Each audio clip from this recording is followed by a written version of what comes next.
Последните големи демонстрации против руската војна во Украина се одржаа на улиците на Москва во средината на 2022. Од тогаш Кремљ започна масовна полициска акција која ги потисна понатамошните демонстрации. Опозицијските активисти ја напуштија земјата, многу од нив го избра германскиот главен град Берлин за нов дом.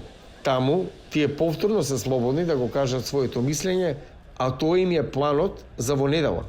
Внутри России, к сожалению, нет возможности провести. Во Русија, за жал, денес нема можност да се одржи таков марш. Да се зборува против Путин и против војната, да се каже не за Путин, е невозможно.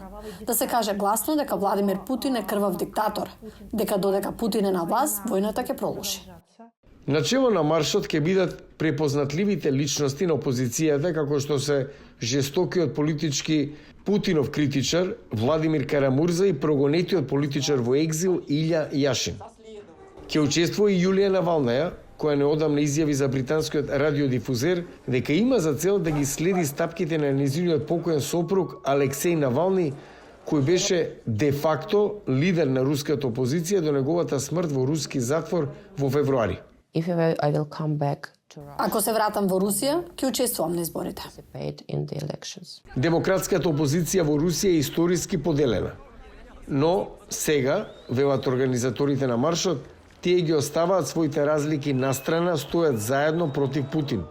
На сегодняшний день у нас... За сега сите имаме една заедничка цел. Владимир Путин да биде казнет како воен злосторник, а војната во Украина да заврши што е можно поскоро.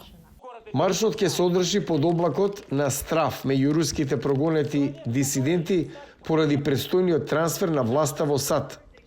Организаторите се загрижени дека предизборното ветување на новоизбраниот претседател Доналд Трамп за ставање крај на војната во Украина може да ја зацементира власта на Путин и да го зајакне неговото владење.